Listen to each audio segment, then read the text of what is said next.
한때 주문이 밀려 야근을 걱정하던 공장이 있었습니다. 자동차와 산업기계에 들어가는 금속 부품을 만들던 중소제조업체였습니다. 사장은 늘 납기 때문에 잠을 설쳤고 직원들은 주말 특근표를 먼저 확인했습니다. 그런데 어느 순간 풍경이 바뀌었습니다. 거래처에서 들어오던 발주서가 얇아졌습니다.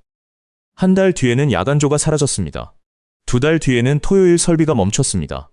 그리고 어느 월요일 아침 공장 안 20대가 넘는 기계 가운데 절반만 불이 들어왔습니다. 회사 간판은 그대로 붙어 있었습니다. 법인도 살아 있었습니다. 직원도 출근했습니다. 하지만 생산 라인은 이미 먼저 멈추기 시작했습니다. 여러분, 회사가 망하는 날은 법원에 폐업 신고를 하는 날이 아닙니다. 공장이 하루 쉬고 이틀 쉬고 결국 일주일을 쉬기 시작하는 그때부터 무너짐은 이미 시작됩니다.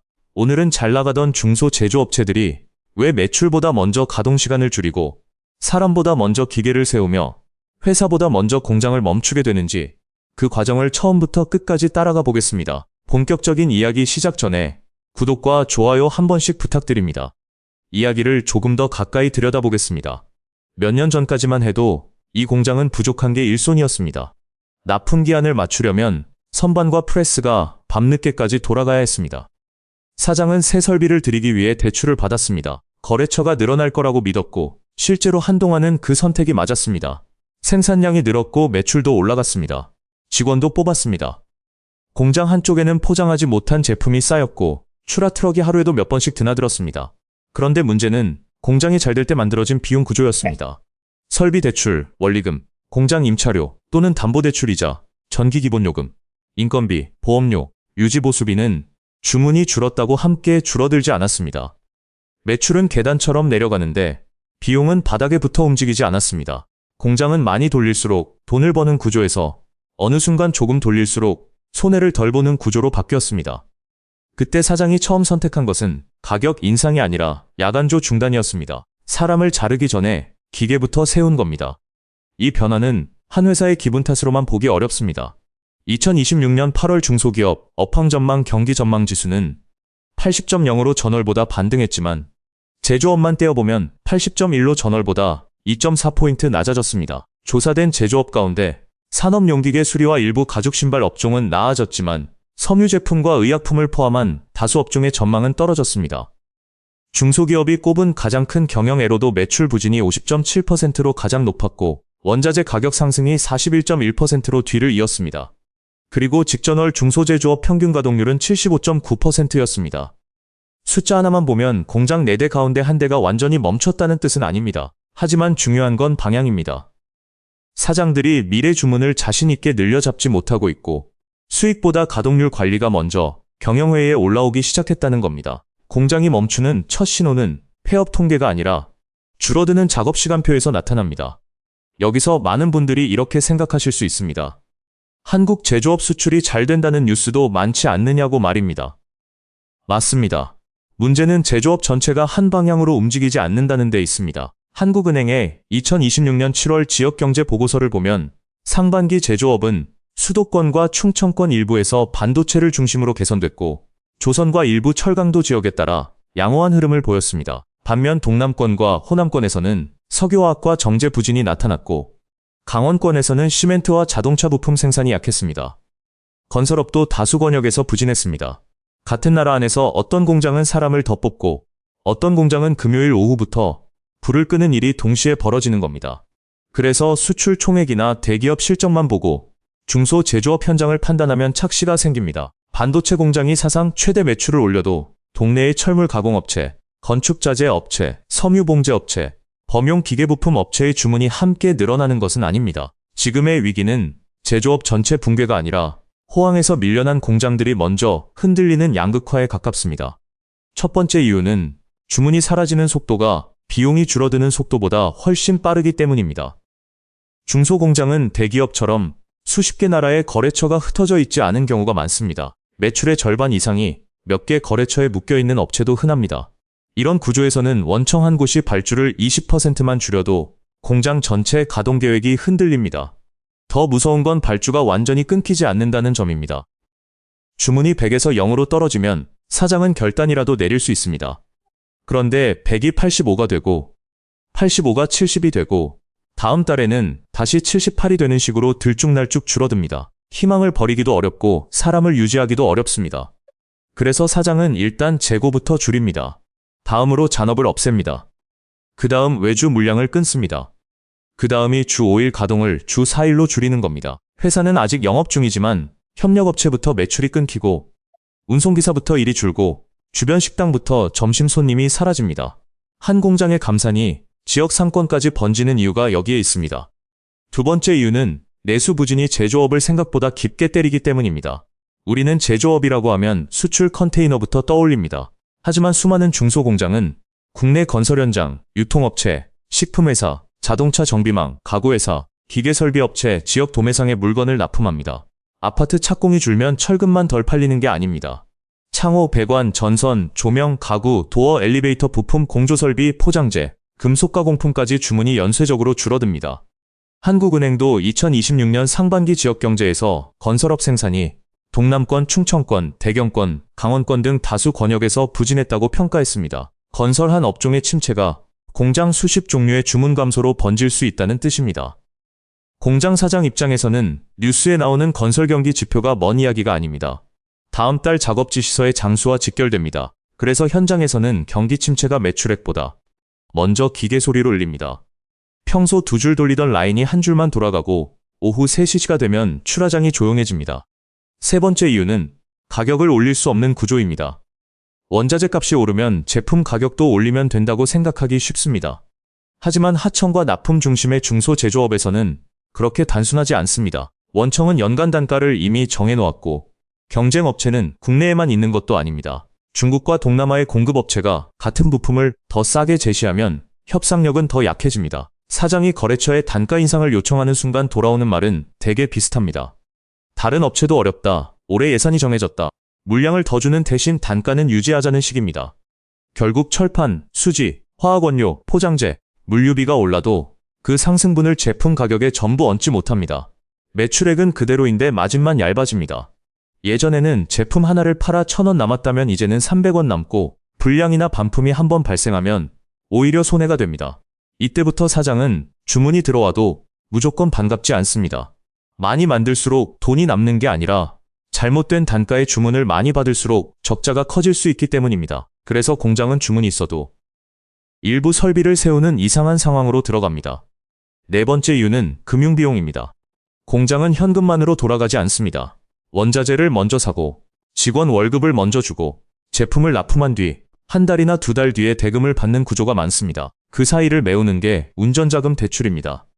설비를 새로 들일 때도 대출이 들어갑니다. 그런데 매출이 줄면 은행은 오히려 더 조심스러워집니다. 필요한 돈은 늘어나는데 빌리기는 어려워지는 역설이 생깁니다. 한국은행에 따르면 2026년 1분기 말 전체 기업 대출 연체율은 2.43%로 장기평균 높은 수준이었고 중소기업 대출 연체율도 2.87%로 전년 말까지의 하락세에서 다시 상승했습니다. 비은행권 기업 대출 연체율은 6%를 넘었습니다. 이 숫자는 모든 중소제조업체가 위험하다는 뜻은 아닙니다. 하지만 은행 입장에서는 위험을 더 엄격하게 볼 이유가 생겼다는 뜻입니다. 사장 입장에서는 주문 감소와 함께 대출 문턱까지 높아지는 순간 현금 흐름이 급격히 나빠집니다. 이때 공장을 하루 덜 돌리는 결정이 비용 절감이 아니라 생존을 위한 현금 확보가 됩니다. 다섯 번째 이유는 재고입니다. 공장이 어려워질 때 가장 위험한 착각은 창고에 물건이 많으면 자산이 많다고 생각하는 겁니다. 팔리지 않은 제품은 장부에는 재고자산으로 잡힐 수 있지만 통장에는 돈이 아닙니다. 특히 주문이 빠르게 변하는 부품업체는 더 위험합니다. 거래처가 생산 계획을 바꾸거나 모델을 단종하면 어제까지 돈이던 부품이 오늘부터 쓸모없는 철덩어리가 될 수 있습니다. 그래서 경기가 꺾이면 사장들은 생산보다 재고를 먼저 봅니다. 완제품이 쌓이고 원재료가 남기 시작하면 기계가 돌아가는 소리가 오히려 두려워집니다. 제품을 만들 때마다 전기료와 인건비가 들어가는데 팔릴 날짜는 불확실하기 때문입니다. 결국 생산 라인을 세워 재고 증가를 막습니다. 여기서 직원들은 이상함을 느낍니다. 주문이 아예 없는 것도 아닌데 왜 사장이 생산을 줄이느냐고 묻습니다. 이유는 간단합니다.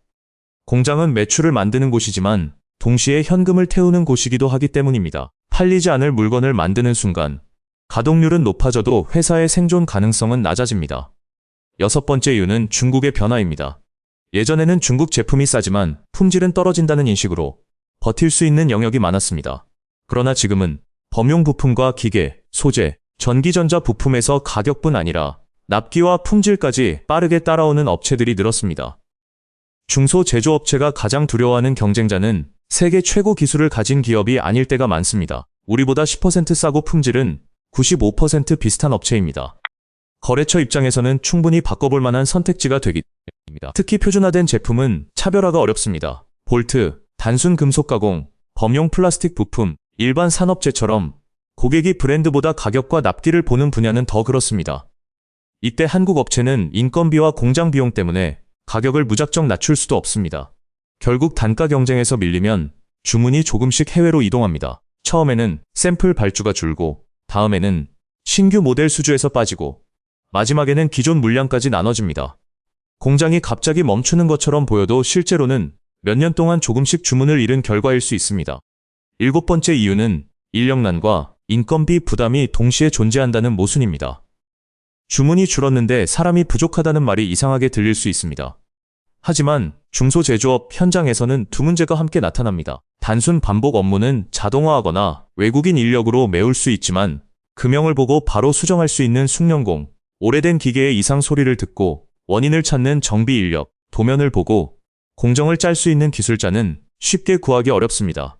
기존 직원이 나가면 생산성이 바로 떨어집니다. 그렇다고 높은 임금을 주고 새 사람을 데려오자니 매출이 받쳐주지 않습니다. 그래서 사장은 사람을 줄이지도 늘리지도 못한 채 버팁니다. 잔업을 없애고 교대제를 줄이고 휴일근무를 없애면서 인건비를 조정합니다. 직원 입장에서는 월급이 줄어 회사를 떠날 이유가 커집니다. 숙련자가 떠나면 남은 사람의 부담이 늘고 분량이 늘 수 있습니다. 다시 비용이 올라갑니다. 이렇게 인력난이 곧 비용 문제가 되고 비용 문제가 다시 가동률을 낮추는 악순환으로 이어집니다. 8번째 이유는 자동화 격차입니다. 같은 제품을 만드는 두 공장이 있다고 해보겠습니다. 한 곳은 최신 설비와 자동검사 장비를 갖추고 있고 다른 한 곳은 15년 된 기계와 숙련공의 감각에 의존합니다. 경기가 좋을 때는 두 공장 모두 주문을 받습니다. 사람이 부족해도 야근으로 메울 수 있고 분량이 조금 생겨도 매출이 덮어줍니다. 하지만 경기가 나빠지면 상황이 달라집니다. 거래처는 더 싼 가격과 더 짧은 납기를 요구합니다.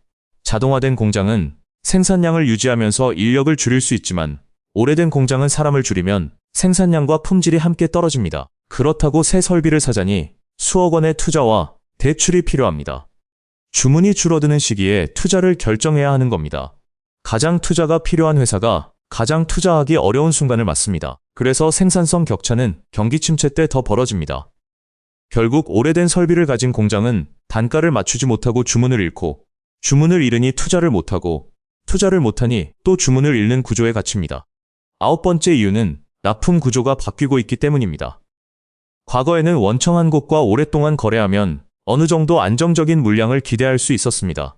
사장들은 거래 관계를 자산처럼 생각했습니다. 하지만 공급망이 글로벌화되고 원청의 구매 시스템이 데이터 중심으로 바뀌면서 관계보다 가격, 품질, 납기, 탄소 배출, 인증, 재무 건전성 같은 항목이 더 중요해지고 있습니다. 거래처가 요구하는 서류와 인증도 늘어납니다. 큰 회사에는 관리부서가 따로 있지만 직원 수십 명의 공장에서는 사장이나 품질팀 한두 명이 대응해야 합니다.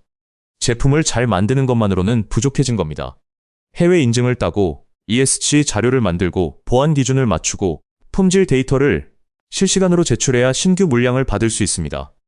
이 과정에 비용과 시간이 들어갑니다. 기존 주문이 줄어 돈이 부족한 업체일수록 새로운 기준에 투자하기 어렵습니다. 결국 공급망에서 탈락할 위험이 커집니다. 공장은 기계 때문에 멈추는 게 아니라 거래처의 새로운 기준을 따라가지 못해 멈출 수도 있습니다. 여기서 진짜 위험한 장면이 나옵니다. 공장이 멈추기 시작하면 좋은 직원부터 눈치를 챕니다. 현장 반장이 잔업표가 비어있는 것을 봅니다.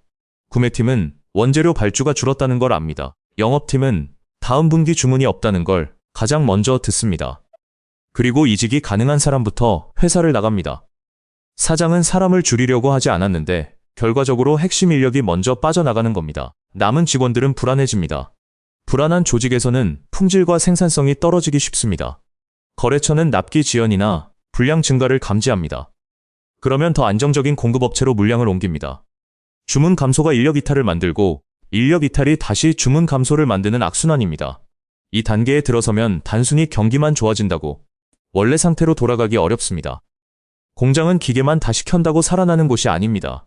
숙련자, 품질 시스템, 거래처 신뢰가 함께 돌아와야 합니다. 그래서 회사보다 공장이 먼저 멈췄다는 말은 단순한 비유가 아닙니다. 생산 생태계가 먼저 해체된다는 뜻입니다. 그리고 이 문제가 지역으로 번지면 더 무섭습니다. 산업단지의 공장 한 곳이 주 5일 가동을 주 3일로 줄이면 그 회사만의 문제가 아닙니다. 근처 열처리 업체의 물량이 줄고, 도금업체의 매출이 줄고, 포장재 업체의 주문이 줄고, 화물차 운행이 줄어듭니다. 공장 앞 식당은 점심 손님이 사라지고, 원룸은 빈방이 늘고, 편의점 매출도 내려갑니다. 그렇게 산업단지 전체의 돈 도는 속도가 느려집니다. 한 업체가 문을 닫으면 다른 업체는 거래처 하나를 잃습니다. 그 업체도 가동률을 줄입니다. 제조업은 연결망 산업이기 때문에 충격이 수평으로 퍼집니다. 특히 특정 산업에 의존하는 지방 도시에서는 한 대기업의 생산 조정이 수십 개 협력사와 수백 개 영세업체로 번질 수 있습니다.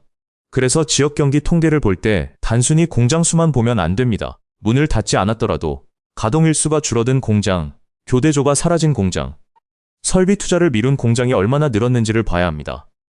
진짜 침체는 폐업 전에 이미 진행되고 있습니다.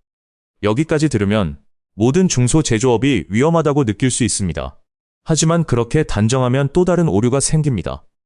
2026년 상반기에도 반도체와 조선, 일부 철강과 의료기기처럼 생산이 개선되거나 견조한 업종은 분명히 존재했습니다. 한국은행 역시 하반기 지역 경제에서 반도체와 자동차 등 주요 제조업의 견조한 성장세가 이어질 가능성을 전망했습니다. 중요한 것은 제조업이라는 한 단어로 모두 묶을 수 없다는 점입니다. 같은 금속 가공 회사라도 반도체 장비에 납품하는 업체와 지방 건설 현장의 자재를 납품하는 업체의 상황은 완전히 다릅니다. 같은 자동차 부품사라도 전기차와 하이브리드용 핵심 부품을 만드는 곳과 내연기관, 특정 부품에 의존하는 곳의 미래는 다릅니다. 지금 시장이 하고 있는 일은 단순한 축소가 아니라 선별입니다. 기술이 있고 수출처가 있고 신규 산업에 연결된 공장은 살아남을 가능성이 높습니다. 반대로 단일 거래처, 범용 제품, 오래된 설비에 묶인 공장은 더 빠르게 압박받습니다. 위기의 핵심은 제조업의 죽음이 아니라 제조업 내부의 재편입니다. 그 재편에서 가장 먼저 확인해야 할 것은 매출이 아니라 고객 구조입니다. 사장이라면 질문 하나를 던져야 합니다. 우리 회사 매출의 50%를 차지하는 거래처가 내일부터 발주를 절반으로 줄이면 얼마나 버틸 수 있는가? 이 질문에 답이 없다면 공장은 이미 위험을 안고 있는 겁니다. 거래처 하나에 의존할수록 평소에는 영업비용이 적고 관리가 쉽습니다. 하지만 위기 때는 회사 전체가 한 고객의 결정에 매달립니다. 그래서 잘 되는 시기에 거래처를 분산해야 합니다. 국내 대기업 납품만 보지 말고 해외 고객을 찾고 완성품 업체 한 곳만 보지 말고 애프터마켓이나 다른 산업으로 제품을 확장해야 합니다. 같은 가공 기술로 자동차 부품만 만들던 회사가 의료기기나 로봇 부품에 들어갈 수 있는지 검토해야 합니다. 물론 말처럼 쉽지 않습니다. 인증과 영업에 시간이 걸립니다. 그래서 더더욱 주문이 끊긴 뒤가 아니라 주문이 많을 때 준비해야 합니다. 공장이 한가해진 뒤 새 시장을 찾으면 현금이 먼저 떨어질 수 있습니다. 두 번째로 봐야 할 것은 제품별 이익입니다. 많은 중소공장이 매출은 정확히 보면서 어떤 제품에서 실제로 돈을 버는지는 제대로 계산하지 못합니다.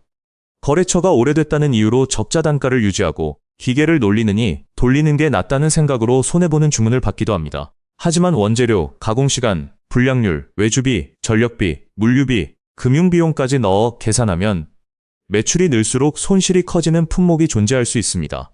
지금처럼 주문이 부족한 시기에는 모든 주문을 잡는 것보다 살아남을 주문을 고르는 능력이 중요합니다. 공장 전체 가동률 90%가 목표가 아니라 이익이 나는 설비를 80% 돌리는 것이 더 나을 수 있습니다. 그래서 사장은 생산량보다 공원이익을 봐야 합니다. 어떤 거래처가 현금을 늦게 주는지, 어떤 품목이 불량이 많은지, 어떤 설비가 전기를 많이 먹는지까지 따져야 합니다. 공장을 세우는 것이 무조건 실패가 아니라 적자 생산을 멈추기 위한 선택일 수도 있습니다. 중요한 것은 계획된 정지인지 버티다 멈춘 정지인지입니다. 세 번째는 부채 구조입니다. 매출이 나쁠 때 대출을 무조건 줄이라는 말은 현실적이지 않습니다.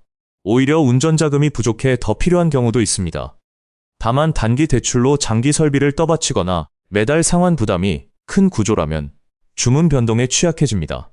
2026년 1분기 중소기업 대출 연체율이 다시 상승한 것은 이런 현금 흐름 부담을 보여주는 하나의 경고등으로 볼 수 있습니다. 회사가 돈을 잘 벌 때는 이자가 작아 보입니다. 하지만 영업이익이 절반으로 줄면 같은 이자가 갑자기 2배 무겁게 느껴집니다. 그래서 사장은 금리만 볼 게 아니라 만기 구조를 봐야 합니다. 언제 얼마를 갚아야 하는지, 매출 채권 회수율과 대출 상환일이 맞는지, 설비 리스가 몇 년 남았는지 계산해야 합니다. 현금이 가장 부족한 달에 큰 원금 상환이 몰려 있다면 흑자 회사도 흔들릴 수 있습니다. 제조업에서 파산은 적자 때문에 오기도 하지만 결제일을 넘길 현금이 없어서 오기도 합니다. 네 번째는 설비 투자의 방향입니다. 어려울 때 투자를 멈추는 것이 안전해 보이지만 모든 투자를 끊으면 경쟁력도 함께 멈출 수 있습니다. 반대로 주문이 불확실한데 최신 설비를 무리하게 사는 것도 위험합니다. 그래서 이제는 큰 공장을 만드는 투자보다 한 사람의 일을 줄여주는 투자, 분량을 잡는 투자, 전기 사용량을 줄이는 투자, 생산 데이터를 쌓는 투자처럼 회수기간이 명확한 자동화가 중요합니다. 중소벤처기업부도 제조 중소기업을 대상으로 컨설팅과 기술 지원, 마케팅을 묶은 혁신 바우처 같은 프로그램을 운영하고 있습니다. 정부 지원이 있다고 아무 설비나 사야 한다는 뜻은 아닙니다. 핵심은 지원금보다 생산성이 실제로 얼마나 오르는지입니다. 예를 들어 검사 공정에 사람이 3명 들어가던 것을 자동화에 1명으로 줄이고 불량률까지 낮출 수 있다면 경기 변동을 버틸 힘이 커집니다. 반대로 매출을 늘릴 근거 없이 생산 능력만 2배로 늘리는 투자는 공장이 놀 때 감가상각과 이자만 키울 수 있습니다. 위기 때 필요한 건 더 큰 공장이 아니라 더 유연한 공장입니다. 다섯 번째는 사장의 결탁한 시점입니다. 중소기업에서 가장 위험한 말 중 하나가 조금만 더 버티면 된다는 말입니다. 물론 버텨서 살아나는 회사도 많습니다. 하지만 무엇을 근거로 버티는지가 중요합니다. 다음 분기 확정 주문이 있는지, 신규 거래처가 실제 계약 단계인지, 원가가 내려갈 가능성이 있는지, 부채 만기를 넘길 현금이 있는지 숫자로 확인해야 합니다. 근거 없이 기다리기만 하면 버티는 것이 아니라 손실을 미루는 겁니다. 반대로 주문이 일시적으로 줄었지만 핵심 고객이 유지되고 신제품 인증이 진행 중이라면 단기 감산을 감수할 가치가 있습니다. 그래서 사장은 희망과 계획을 구분해야 합니다. 희망은 언젠가 좋아질 것이라는 생각이고 계획은 언제까지 얼마의 현금으로 버티며 어떤 조건이 오면 생산을 늘리거나 줄일지 정해놓는 것입니다. 공장 가동률을 낮추는 것 자체가 실패가 아닙니다. 출구 없는 적자를 계속 생산하는 것이 더 위험합니다. 살아남는 회사는 기계를 끝까지 돌리는 회사가 아니라 다시 돌릴 수 있도록 현금을 남기는 회사입니다. 정책도 단순히 돈을 빌려주는 방식만으로는 부족합니다. 주문이 사라진 공장에 대출만 더 얹으면 시간을 벌 수는 있지만 구조가 바뀌지 않으면 부채만 늘 수 있습니다. 필요한 것은 제품 전환, 신규 시장 개척, 자동화, 인력 재교육, 사업 재편을 함께 묶는 지원입니다. 특히 건설이나 특정 내수산업에 지나치게 의존하는 지역은 대체 수요를 만드는 전략이 중요합니다. 정부의 정책 자금은 고용위기나 산업위기 지역, 경영애로 기업 등을 대상으로 다양한 프로그램을 두고 있지만 결국 현장에서 중요한 것은 자금의 속도와 전환의 성공 여부입니다.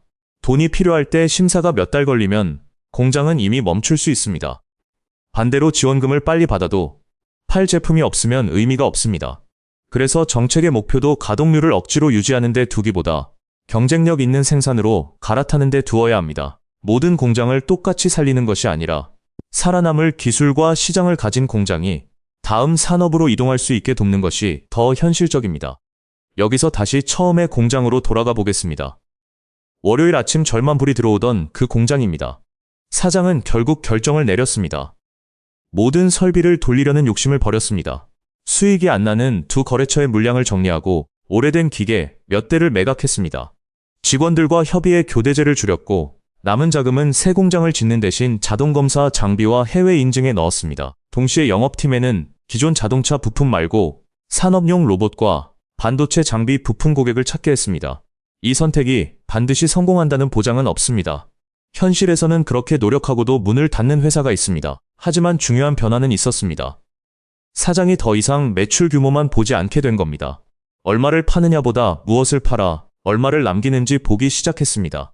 공장을 얼마나 오래 돌리느냐보다 언제 멈추고 언제 다시 돌릴지를 계산했습니다. 위기에서 살아남는 제조업체는 과거의 크기를 지키는 회사가 아니라 새로운 주문 구조에 맞춰 몸집과 설비를 바꿀 수 있는 회사일 가능성이 높습니다. 결국 지금 중소제조업의 흔들림을 단순히 경기 나빠서 어렵다는 한 문장으로 설명하면 핵심을 놓칩니다. 주문은 줄고 원가는 쉽게 내려가지 않고 가격 협상력은 약하고 대출 부담은 남아있고 중국과의 경쟁은 거세지고 인력은 늙고 자동화 격차는 벌어지고 거래처의 기준은 높아졌습니다. 이 압력이 동시에 들어오면서 회사가 폐업하기 전에 공장의 가동 시간부터 줄어드는 겁니다. 그래서 앞으로 봐야 할 숫자는 폐업 건수 하나가 아닙니다. 중소제조업 평균 가동률이 어떻게 움직이는지, 제조업 경기 전망이 회복되는지, 중소기업 대출 연체율이 내려가는지, 건설과 내수가 살아나는지, 신규 설비 투자가 늘어나는지를 함께 봐야 합니다. 2026년 8월 전체 중소기업 전망지수는 80.0으로 반등했지만 제조업 전망은 오히려 약해졌다는 사실이 바로 이 복잡한 현실을 보여줍니다. 겉으로는 회복처럼 보여도 공장 안에서는 아직 불을 켜지 못한 설비가 남아있을 수 있습니다. 그리고 이 이야기는 공장 사장들만의 문제가 아닙니다. 중소제조업이 흔들리면 일자리만 줄어드는 게 아닙니다. 지역의 세금이 줄고 협력업체 매출이 줄고 기술이 사라지고 젊은 인력이 떠납니다. 한번 사라진 숙련공과 공급망은 경기가 좋아졌다고 바로 돌아오지 않습니다.